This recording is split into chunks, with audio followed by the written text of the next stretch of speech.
What up, y'all? Welcome back to another episode of the Rolling the Bottom podcast. Hope you are doing well whenever you are listening to this one. It's currently 5:29 when I'm filming this. Lots to talk about. I'm your host, Zach Moore. I think I said that. I'm not sure if I did, but I said it now. Trucks, Xfinity, Cup, all were at the Charlotte Roval. The Truck Series was racing their first races around the 8th of the NASCAR Craftsman Truck Series playoffs. The Xfinity and Cup were in their elimination races for the round of 12. So look forward to breaking it all down to the best of my ability to talk about what all happened here. We'll focus more on the Cup Series as always, but then we'll also highlight the Xfinity Series and the Truck Series. So the Cup Series race, we're going to talk about the finish, of course, but I want to start off with the winner, SVG, man. Fifth win of the season. I believe the record for the most wins in the NASCAR Cup Series in a row at road courses is 6 by Jeff Gordon. So I think SVG gets one more win. He ties him. Now, look, what Jeff did during those eras, I'm not sure when that was all going down.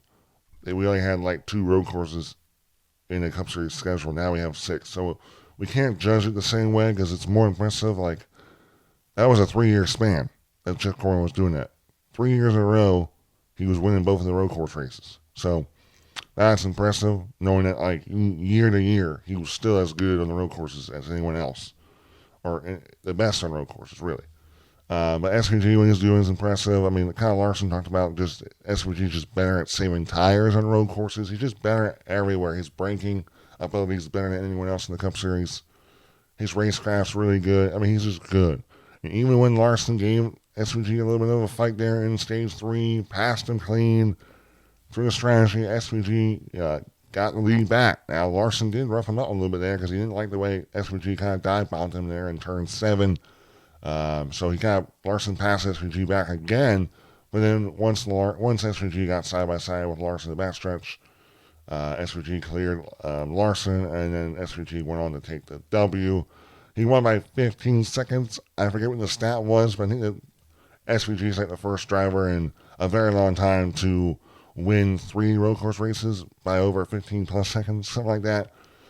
So, man, it would have been interesting though to see if SVG got through the round of 16, he would have won this race and got himself in the round of 8, man. It would have been really interesting to see if he could have made something happen there in the round of 8 to go to 5-4. That would have been crazy. But not a surprise. I'm looking forward though to seeing when Connor Zilic gets to the Cup Series next year. Hopefully we're going to see those two go out for the win, but I do think it'll take some time for for Connor Zilic to get used to this Cup car before we start seeing both those two guys racing for the win on these road courses. But that'll be something to look forward to. But overall, congratulations to SVG on another impressive and dominant performance on a road course this season. Now let's get into this Cup Series race. Let's talk about the finish, man. This is wild. Chastain made multiple mistakes in this race. It cost him probably the get into this next round because he had to kind of work his way. He always had to come back from a lot of adversity, from his own adversary. He misses the pit road turn after going past pit road, loses spots because NASCAR, he didn't maintain pit road speed. And then he speeds on pit road in a crucial pit stop in stage 3, loses spots there. He was actually faster than Logano, passes Logano. I actually think if Logano didn't make his big strategy move or big pit road call with coming down pit road and taking newer tires, I think like one lap newer tires, I think Chastain would have been actually perfectly fine. He was faster than Logano. I think Chastain would have passed some more guys, some more people. But with Logano pitting there, coming out with newer tires, he passed only 2 cars, but he maintained his track position. I believe Logano would have lost spots.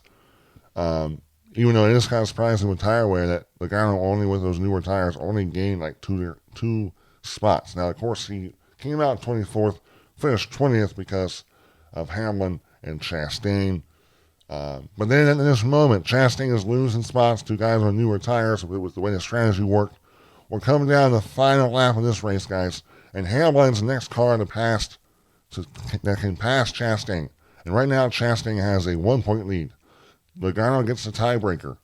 And we go on turn 7, and I think Hamlin knew that Chastain was in the playoffs, but he didn't know the whole situation. He had no idea of the actual situation that Chastain was in. Going to turn 7. The lack of grip Chastain has. Chastain slides up. Hamlin takes the spot. Now it's a tiebreaker. Now you're like, well, it's over. They go through the backstretch chicane. Hamlin gains more on Chastain. They're going through the final, 3 turns there, going to the front stretch chicane. And here comes Chastain. He gets a big old shot on Hamlin. Hamlin spins, but Chastain, with the amount of speed, the lack of grip he had, he spins out. And then Logano ends up passing him. A couple of cars past him. I think it was Bowman there and Logano. And Chastain is eliminated from the playoffs. The finish was wild. The finish was super entertaining. Now, I would have been very curious, guys. What would NASCAR have done if Chastain would have wrecked Hamlin, but also passed Hamlin too and got in? Would NASCAR have penalized Chastain? Because Chastain admitted he intentionally was trying to wreck Hamlin. He did that, but he didn't help himself doing that. He spun out as well. I believe NASCAR would have done something. We probably would have been sitting there on pit road waiting for the call to be made. Is Chastain in or out? Is that move illegal or not? There's a lot going on. The whole Denny Hamlin situation. Denny Hamlin said, I haven't listened to his podcast, but he was saying, there was some frustrations with his crew chief. I'd have to find the quote, but he was mad, really mad at his crew chief because there was some, I think it was Steven Stuffy came out and said they caught the audio, but Denny was telling his crew chief that he wouldn't have passed Chastain if he knew the situation, but his crew chief never relayed the situation to Denny Hamlin of what Chastain was in. So that was the whole thing. At first, I thought Hamlin was slowing up on Chastain. I was literally thinking that in the moment. Like, oh, no, he doesn't want to pass Chastain because he wants Chastain in over Logano because Logano's dangerous when he gets to Phoenix. There was all that stuff going on, guys. It was wild. But to be fair, if Hamlin didn't know that Chastain, the situation Chastain is, you can't really fault Hamlin. And also with all the race manipulation stuff that went down at Martinsville with all the radio communications, I don't think Chris Gale was going to say anything to Hamlin about that because they didn't want to get caught for race manipulation, all that. So there's a lot that probably went into the reason why Hamlin didn't know much about the situation. But that would have been interesting if someone did come out. But Hamlin did say if he knew the situation, he would have made the best decision for himself. He didn't go any farther than that. It's just wild, guys. We want to talk about the playoffs stuff at the end after we talk about this race. But like we talked about, Chastain made mistakes. I think if he was able to stay, he didn't finish 4th in stage 2. He got a bunch of stage points. I'm kind of go all over the place, but Logano, I believe, Logano finished 8th in stage 2. Suarez on newer tires versus Logano finished 9th. Now, I want to give credit to Jordan Bianchi, not Jordan Bianchi, Jeff Fleck. Jeff Fleck said that Suarez was right there at the end of stage 2. I was watching it, that Suarez could have passed Logano and took away another point. And that was, Logano got in by a tiebreaker, technically. He would have gotten in, but he got in by a couple more spots because Chastain wrecked himself, right? But if you think about it, if Suarez would have passed Logano, which I think he could have, but the reason Suarez didn't pass Logano was because he was trying to take care of his tires because he just pitted before the end of stage 2. If Suarez wouldn't have passed Logano, well, then Logano would have needed, then Chastain really wouldn't have to worry about passing Hamlin. He wouldn't have got in, right? So there was a lot of people wonder look, we don't know. You can't really fault Suarez or their team because no one knew it was going to come down to any of this, right? Now, it's still a possibility, but no one knew. So that was another interesting nugget that if Suarez would have passed Logano and took 1 point away from Logano, that would have been the difference for Chastain to get in. But yeah, wild finish. It was super exciting. But really, guys, besides that, I actually thought this race was actually kind of good. I would listen, to the podcast, Jordan Bianchi. He didn't think it was that good. I actually thought tire wear matter, guys. We got to give credit to Goodyear again. I want to shout out them. Goodyear, you're doing an incredible job with these tires. The tire wear matter. You got to take care of your tires. I was in the middle of starting this race. The teams are talking about trying not to slide your tires. Like when you're accelerating, make sure you're accelerating at a straight point so you're not turning and accelerating. So you're not, sliding your tires, wearing your tires out more. It was so fascinating. Tire wears, I definitely think, played a factor because, it cost Chastain because his tires, he was just done with tires, right? His tires were worn out. He couldn't handle the way, so that was a big deal. Now, look, it didn't shake up the finishing order. I think the fastest cars were still up front, like Charlotte Roval, Kyle Larson, SVG. But it definitely added another element and another challenge to this race. I guess we'll get right into it. There's a big vote going on, Roval versus oval. I'm going to go oval all day. I mean, the oval racing in this car is insane. That Coke 600 to finish, everything about it was awesome. But for some reason, Charlotte Motor Speedway feels like the Roval's the best for us. I mean, the grandstands didn't look too great. Now, who knows? I guess the Carolina Panthers were in town. It's football season. When it changed, I do believe the oval is more appealing than the Roval. I went to the first year of the Roval. I was there as a kid. The finish, the race was awesome. It was so cool, right? But that was when the ovals were terrible for that car, Gen 6. This car is built. We're an oval racing series, and when we have a car that's really good on mile-and-a-half ovals, we should be racing at ovals, as many ovals as we can, and especially at Charlotte. Man, that would have been an insane playoff race if we were on the freaking oval. But I understand we want to have a road course in the playoffs. I get why we have the Roval, but I think we can go to a normal, regular road course race. I wouldn't mind having the Roval, but give us another oval race in the playoffs. Like, you can put the Roval, we can race at Charlotte 3 times a year because, look, I bet you the race teams will love it because they can stay there close to right where they live. It's better for, I think, families, teams, cost. I am all for the oval over the Roval, especially when it comes to a racing product. The oval is levels above that Roval. But that's just kind of my thoughts on that. Really, we're going to talk about some of the playoff guys here and there. I mean, the finish, stage 3 like we talked about, Kyle Larson, Chris Roval, they made it interesting with Shane Van Gisbergen and some different strategy calls. I think Bell made one of his final pit stops. Like he pit way earlier than like the scheduled stop. He got out front, but then got passed because he was on older tires. There's a lot of strategy. Strategy is hard to keep up, especially for me in this sport. But yeah, it didn't really make a difference. I mean, it made it interesting, but Shane was still fast enough to overcome any of that strategy that Larson or Bell did.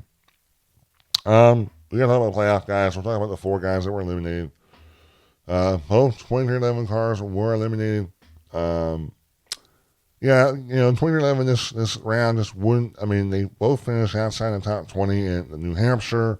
Rennick finished, I believe, 7th at Kansas. I think Bubba Wallace finished 5th at Kansas as well. We all know what happened at Kansas. Bubba racing with his teammate. They made contact. It cost Bubba a chance to win that race there at the finish. Rennick, where did Rennick finish? Rennick was eliminated, I think, by 12 points. Yeah, Rennick finished 10th, and Bubba Wallace finished 15th in this race. Let me just make sure. I made sure, Rennick was eliminated by 12 points. Bubba Wallace was eliminated by 24 points. Just, if they were going to be able to point themselves in again, they had to have a really good 3 races, right? You had to have a really good New Hampshire, get some stage points. Kansas, I don't think really any of them had a lot of stage points. They finished well, they didn't get those stage points, right? And then here in the Roval, some strategy was different. I know Rennick ran long in stage 1. It was a 2-tire strategy for stage 1. He did a 1-tire strategy. And I guess the goal was to hopefully hope there was a late race caution to have an extra set of tires. I don't really know how that would have worked out. I'm not really smart when it comes to math, and I'm not sure if that strategy was good for him, but maybe if he does choose to try and get stage points both stages, because he did get, where did Rennick finish in stage? Rennick finished 2nd in stage 2. If he finishes top 3 in stage 1, he might be right there. He might only need a couple spots to get in. So, who knows if maybe the strategy, because he was going for the strategy of trying to win the race, not get stage points. So there's, they'll probably, their team will probably Monday morning quarterback and say, oh, this would have been better, but it is what it is. I just think as a whole, 2011 this year, in my personal opinion, just hasn't had the speed as much. But, Bubba Wallace win at Brickyard 400, but Reddick, for Reddick standards, has not been as fast as I feel like people expected them. I do want to shout out my prayers to the Reddick family. Their son rookie is dealing, with some serious health issues, so prayers to their family at that time. I know that was probably weighing on Reddick a lot this week, because I couldn't imagine being a father and your newly born son is dealing with some serious health issues, so prayers to them. But yeah, like I said, this year for 2011, they've shown they were consistent here and there, but that winning speed just wasn't there as a whole this season, in my opinion. Austin Cindric was minus 57. He was eliminated by the playoffs by 67 points. Just didn't have, they were not fast in New Hampshire compared to their two teammates. I know he got damaged in that race as well. And then Kansas, I don't remember where he finished in that Kansas race, but it wasn't good. And then here, he got spun out there in stage 2. He didn't qualify great either.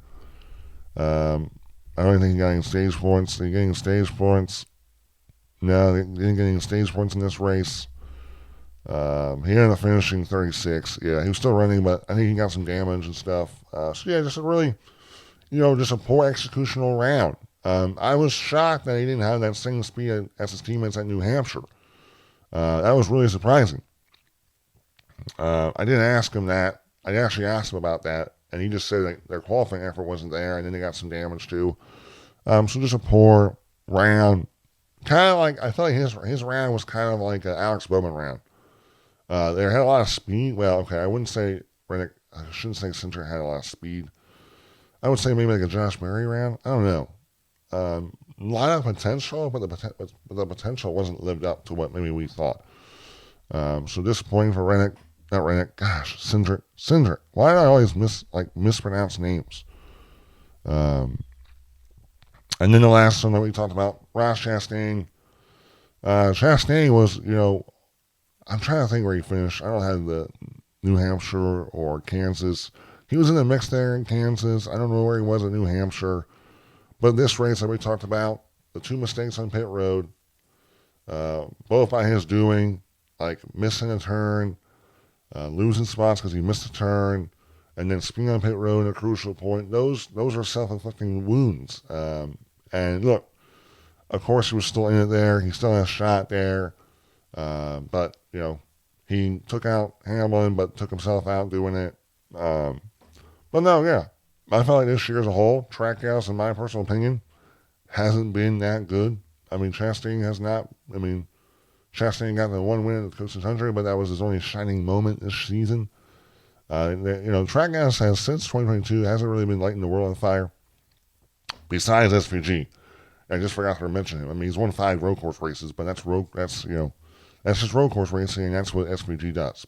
But I do think they got to get their oval program better. These bigger ovals, they got to find some speed for sure for next season. But yeah, that was kind of playoff guys in a wrap there. Let's keep going here. Let's look at some our finishers. Riley Herbst was DQ'd. I got to talk about Riley Herbst. He was DQ'd for being too light, but boy, was he retaliate. He got mad at Ty Dillon for the way he raced him in turn 7. He goes to retaliate, makes contact, and flats his tire. His tire goes flat because he makes contact with Ty Dillon, and then he's racing the back of the pack with Kyle Busch. Kyle Busch was wrecked on that one. I think it was also by Hocevar got into someone else there. But then Riley Herbst gets turned by Busch because Busch didn't like the way he raced him down in the back stretch chicane, so Busch kind of took him out in the front stretch chicane. Riley Herbst and Kyle Busch, we could put them together. They've both just not been fast this year. Busch didn't really get to live up this race because he got wrecked on lap 1 because of Hocevar, I believe. But Riley Herbst, man, he just has. I don't know what's going on with him. He was impressive in Xfinity, but then this year he's just kind of I don't know, guys, what's going on with him. It's still his first year, so he'll probably learn, but I don't know what the whole situation is going to go with Corey Heim. I have no idea what's going on with Corey Heim. Is he going to race? Where he's racing next year, whatever. But I think Ryan Herbst. I don't know though. If Ryan Herbst got sponsorship, it's going to be hard for Heim to take it over. I believe because we need sponsors, but we also don't know what's going to go on with 2011 in the future. So who knows? But man, I think when it comes to talent, man, Corey Heim is the way to go. The 35 has not been impressive this year. We can go in here. Shane, I guess we're in first. Kyle Larson second. Let's look at where the playoff guys finished here. Kyle Larson, playoff guy, second. Third, Chris Roval, playoff guy. Keep going here. Keep going. Chase Elliott finished 8th, playoff guy. Reddick, playoff guy, 10th. William Byron, 11, playoff guy. I gotta say, William Byron. I had William Byron in my final 4. But Byron's gotta find some speed. He's not been that impressive. He's really struggled. I mean, they weren't that good. I mean, they finished top 10 at New Hampshire. They ended up finishing top 10 at Kansas, but they weren't fast throughout the entire race. And then here, finishes 11th. They got to find some speed. For a team that I think, was the most consistent team this year, they have not, this is not a good time to not be showing that Hendrick Motorsports speed. Ryan Blaney, 13th. 14th, Chase Briscoe. Chase Briscoe, there was times here if the strategy works out better for Reddick, that Briscoe didn't have a great day either. I don't even think he got many stage points in this race. I'm going to see here. He got stage points. Briscoe finished 7th in stage 1, but that was only stage points he got. So there was still opportunity there that if Reddick does maybe a better job of getting stage points and doesn't go for the win, he might. Briscoe could have been in trouble there. Bubba Wallace, 15th. Logano, 20th. Chastain, 21st. Denny Hamlin, 23rd. That was really, and then Austin, 36th. Yeah, so this Roval race, we'll kind of talk about the races, just like my thoughts on the racing, and then we'll get into this whole playoff talk about. I kind of want to get into it. There was 15 lead changes with 6 drivers leading laps. Shane Van Gisbergen led 57 laps. Kyle Larson led the second most laps at 27. And then AJ Allmendinger, shout out to AJ Allmendinger. He led laps in this race. He actually looked like his former road course self, leading 13 laps. There was 3 cautions. A lot of spins in this race. But never led to cautions. This race, guys, I already talked about this podcast. I prefer the oval, Charlotte Roval over the Roval. The tires did make this race better. It did make it, tires matter. Taking care of tires matter. But I really don't feel like it made the racing as much. It was still a lot of single file, but it did seem like passing was easier for drivers. Restarts were always fun. It was a solid race. I did say yes to this race. I did feel like it was still a good race. I did vote yes in the Jeff Fleck poll, but still, I don't know. I just wish for the Charlotte Motor Speedway's sake, the Roval went away. We went to the oval. Road course racing for this car is still, I think, lacking a lot. I think there needs to be some more power in the cars. There's a lot, it's easier to brake, slow down. I just think, I don't know what they need to do, because the tires, like I said, that there was tire wear. There was tire wear, guys, but it still didn't make. It just seems like maybe if we had tire wear, which was interesting, Kyle Larson was bringing up on his post-race interview from Front Stretch that if you want to have a chance for SVG to lose, you have to have less tire wear, because SVG is just so good on line tire wear. SVG is actually really, really good at taking care of his tires. So that also might be a very dangerous thing for the competition, that SVG is also really good on road courses, but also really good at taking care of his tires. But that was my thoughts on the race. All right, let's get into this whole talk look, I want to bring up Eric East. Eric Eastep, this was Monday posted. Eric Eastep, number one YouTuber in the world. I'm going to read this. Gosh, I expect social media to be polarizing, but my entire feed for the past 24 hours is just, wow, look at the finish. Thank you, playoffs. Never change. Versus, wow, that finish was embarrassing. Playoffs are terrible. Logano sucks. I feel like the debate is getting dumber. I guess that's Twitter just doing what it does. And I agree, man. There's been a lot of... I would agree that the finish, if you think about it, for the people that aren't fans of the playoffs, it does look a little bit ridiculous that there was a chance that because Ross Chastain intentionally went Denny Hamlin that he would have got in. And it would look like that's how you're deciding who moves on in the playoffs.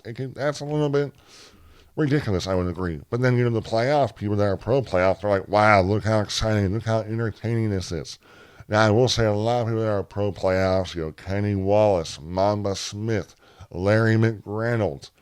There's a lot of the NASCAR, people that have a lot of, big voices in the NASCAR media world have been pro-playoffs. And that also can frustrate fans, too. Look, I think the playoffs are super entertaining. They create drama, but is that drama selling more tickets? Is the TV ratings going up because of that drama? It doesn't look like that. I am actually would love to see a full season points format. I would love to see what that looked like. I agree with Jeff Gluck. I don't think the ratings would get a super increase. I think if you stay consistent over time, the one thing about having a full season points format is you can never make the excuse that the best guy didn't win.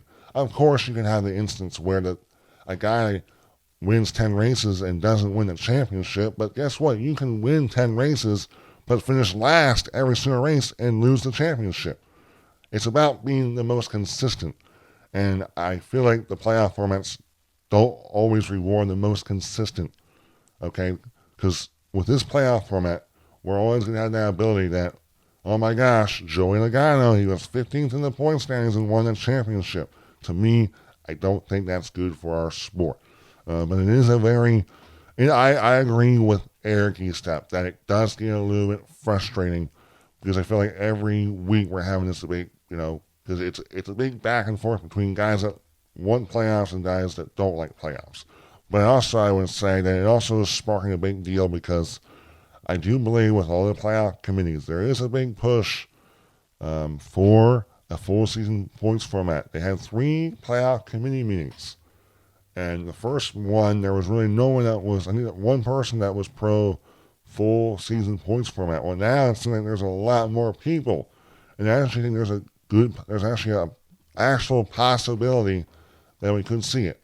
Now, don't get your hopes up, but there's actually a high chance we could see a full season points format. I still would agree that I still think we're going to see a different moderation of the playoff format, probably get rid of the one race final and do a couple race final round. I know Jordan back, he said they got 3-3-4, so the final rounds 4 races instead of one race.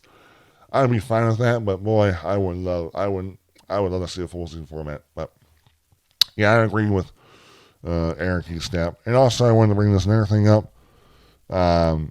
This was from Dangle. I do think it's funny that a common complaint of the full season points is I don't want to see someone just have to finish 15th to seal the deal. Meanwhile, all the cut line drama now is happening from 13th back. And I have to agree with this. It's funny when people bring up the people that are pro playoffs. I don't want to hear a driver talk about how they had a good point stand when they finished 15th. You know what's crazy? All this playoff drama was going down for 20th place. 20th place. Joey Logano finished 20th. Ross Chastain finished 21st. So that argument is kind of silly, right? Everything that's happening. We're not talking about who won that race or who finished top 5. Michael McDowell finished top 5 and no one gave a frick.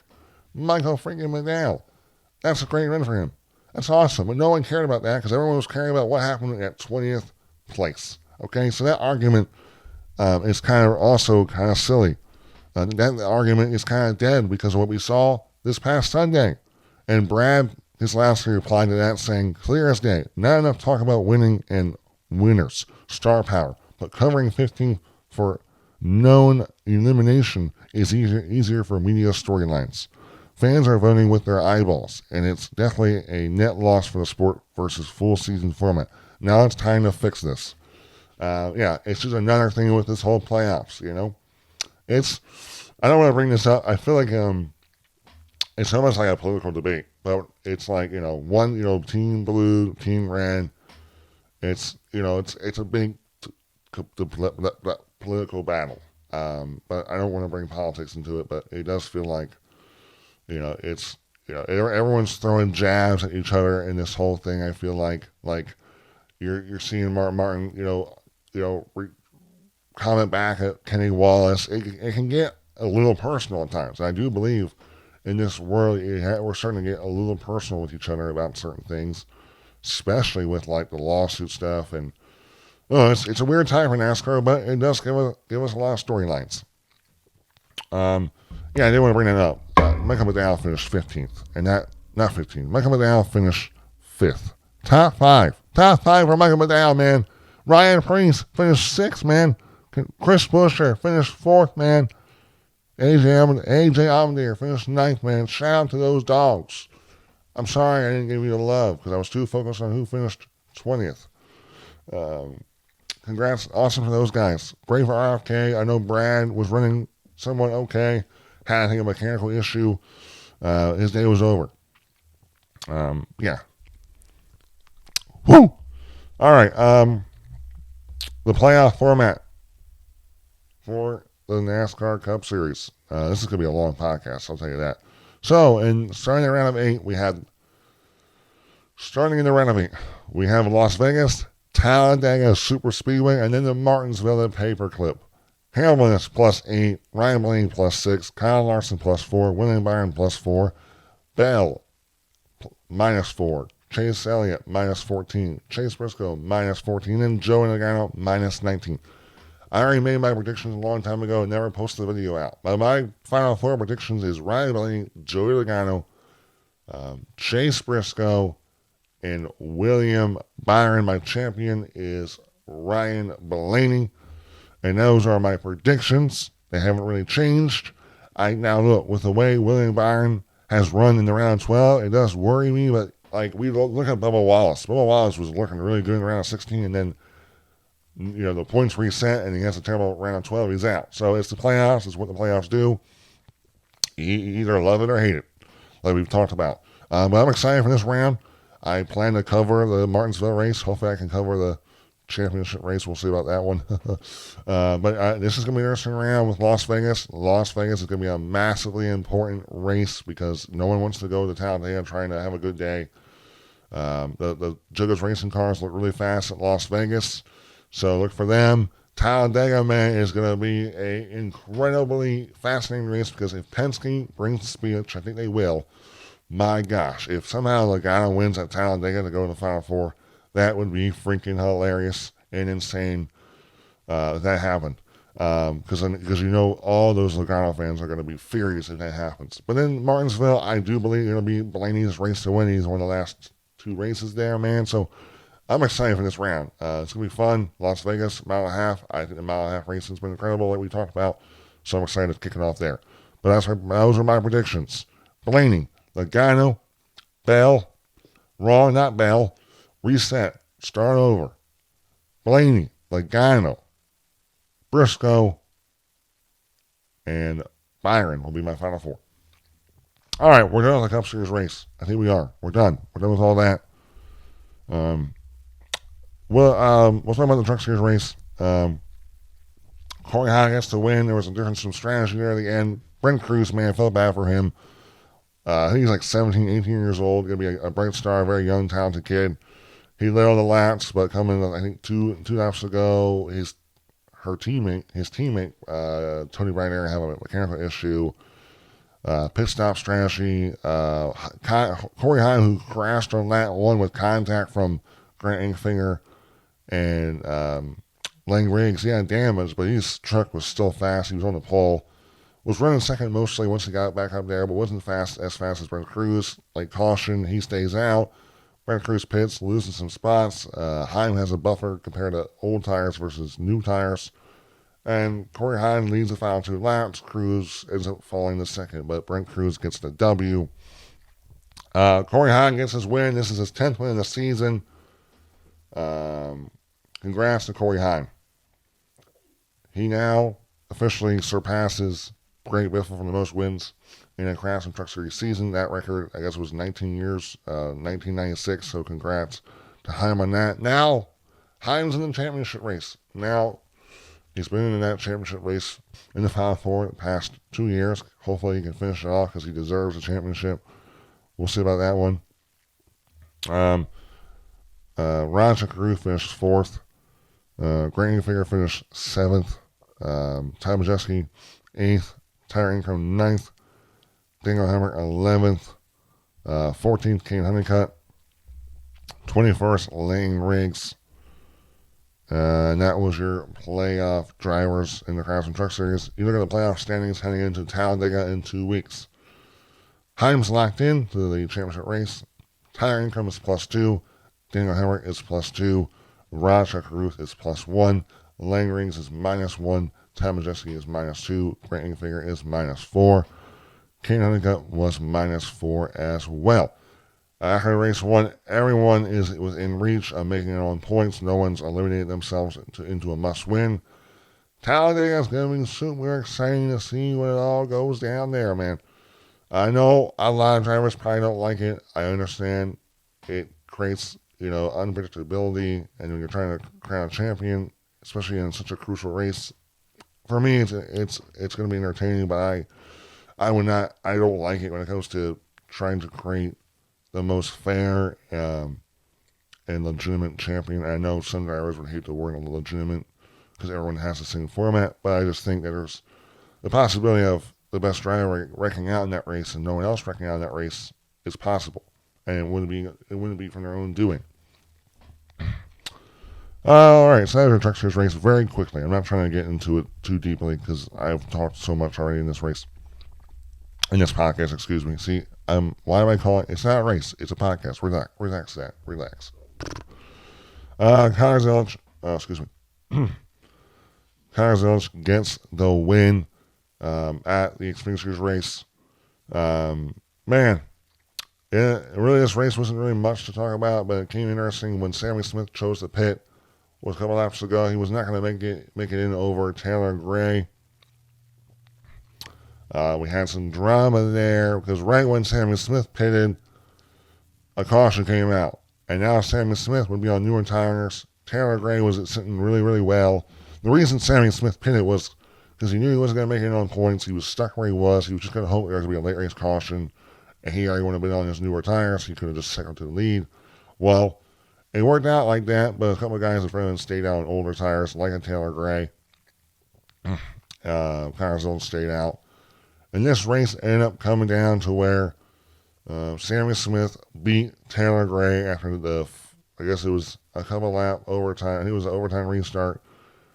Sammy Smith beat Taylor Gray by 1 point. Taylor Gray was on older tires, kind of got swarmed up. Sammy Smith passed him. It was wild. There was a long time for them to decide who got in and didn't because NASCAR was reviewing the finish of the race because the caution ended under yellow. But just a wild finish because Taylor Gray was in. And then this caution comes out. Sammy Smith was pitting right when this caution came out. I think it was for Joey Gase. Just wild. Feel terrible for Taylor Gray.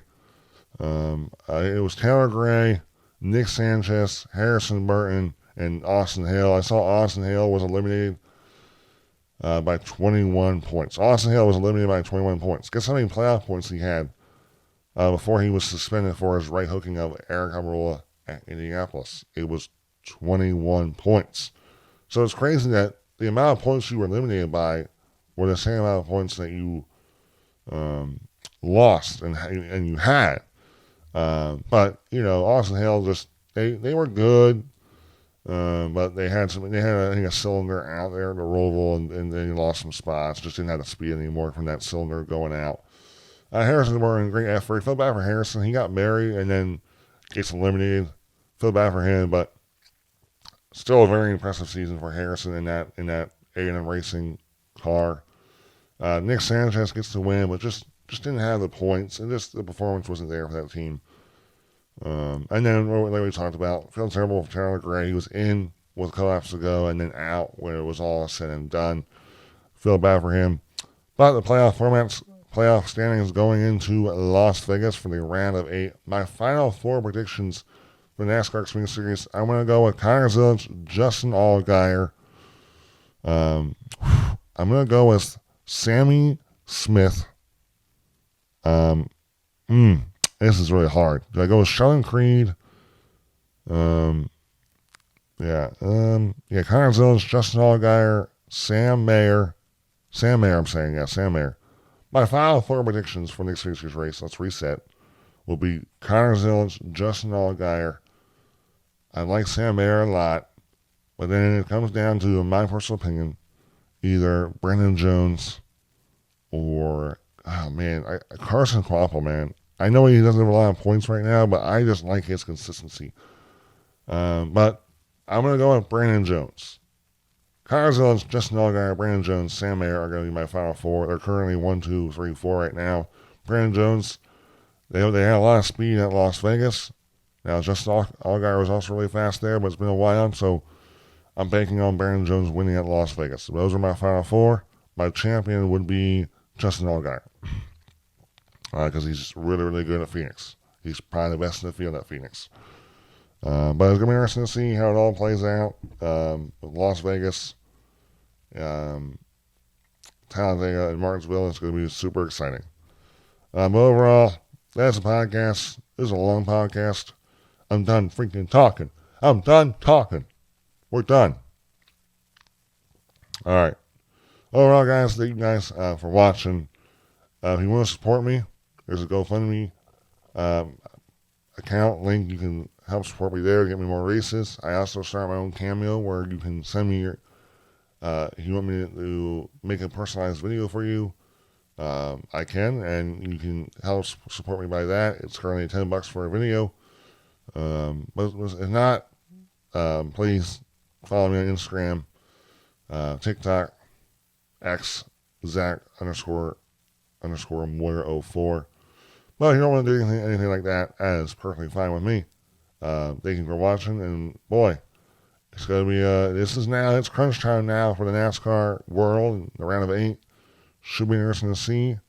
Overall, just stay tuned. Some NASCAR content from this podcast, and also some lawsuit news. We'll try to come out with a video there about some of that stuff. But overall, thank you guys for watching, and I'll see you next week after Las Vegas, baby. Woo!